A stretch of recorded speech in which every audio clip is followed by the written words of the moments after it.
Il était une fois, une vie. Ce qui est le plus beau, ce qui est le plus grand, ce ne sont pas les miracles des tours de magie d'une divinité de banlieue, c'est dans l'amour entre les gens. C'est une nouvelle contant les histoires des amours au quotidien, d'amour de tous les jours, d'amour entre des personnes, simples mais sincères. Des personnes que l'on a transformées en des personnages arides, sans demander leur permission. Chapitre 14, les miracles de Yeshua. C'est ainsi que Yeshua et sa bande parcouraient la Galilée. Tout en enseignant, il guérissait à l'occasion. Sa technique d'imposition des mains pouvait soulager le corps humain, mais elle exigeait de ça par une grande dépense d'énergie. Et c'est pourquoi il devait se reposer régulièrement pour reprendre ses forces. C'est durant ce périple qu'il rencontra celle qui allait devenir son épouse, Myriam de Magdala. Myriam accompagna Yeshua et ils développèrent entre eux quelque chose de plus grand qu'une simple amitié. L'esprit de Myriam était vif et la plupart du temps, elle comprenait mieux que la bande des 12 les enseignements que Yeshua donnait aux foules qu'il rencontrait. Sa compréhension de un était instinctive au plus grand plaisir de Yeshua qui développa aussi pour Myriam un amour sincère. Quant à Shimon, voyant ainsi Myriam prendre de l'ascendance sur lui aux yeux de Yeshua, il développa malgré lui, une certaine jalousie envers Myriam, rien de bien grave, mais une jalousie quand même. C'était la jalousie du mâle qui se faisait dépasser par une femelle dans une hiérarchie, même si dans le groupe de Yeshua une telle hiérarchie n'existait tout simplement pas.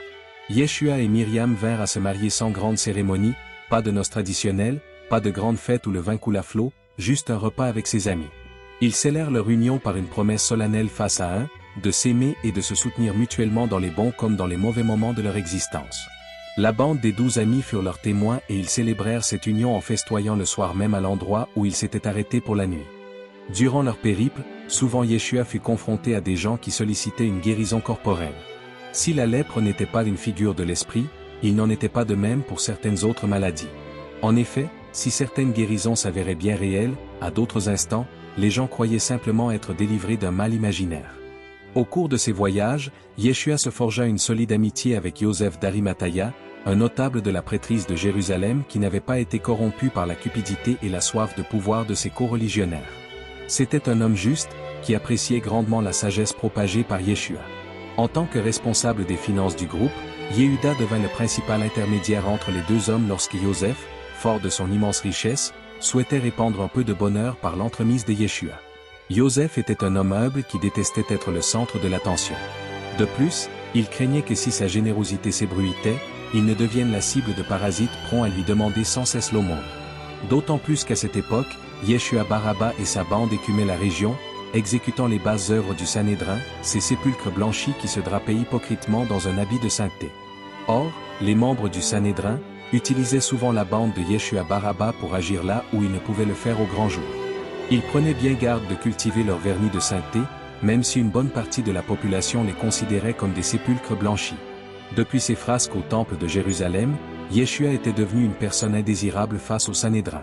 Comme il ne pouvait atteindre Yeshua directement à cause de sa popularité grandissante auprès du peuple, les prêtres, par pure méchanceté, décidèrent de s'en prendre à son cousin Lazare. Comme ce dernier refusait de céder aux pressions du Sanhédrin, pour discréditer son cousin qu'il aimait tant, le Sanhédrin mandata la bande de Yeshua Baraba pour accomplir son crime. Une nuit, ces bandits s'introduirent dans la demeure de Lazare et le battirent si violemment qu'ils l'ont laissé pour mort.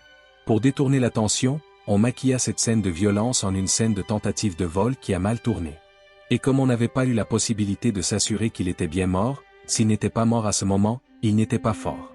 Le laisser là dans cet état, s'il s'en remettait, il deviendrait alors un témoin gênant pour les membres de Yeshua Baraba ainsi que pour les membres du Sanhédrin.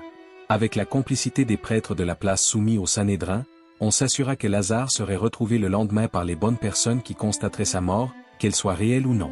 On procéda rapidement à une cérémonie funéraire, car c'était bientôt le Shabbat.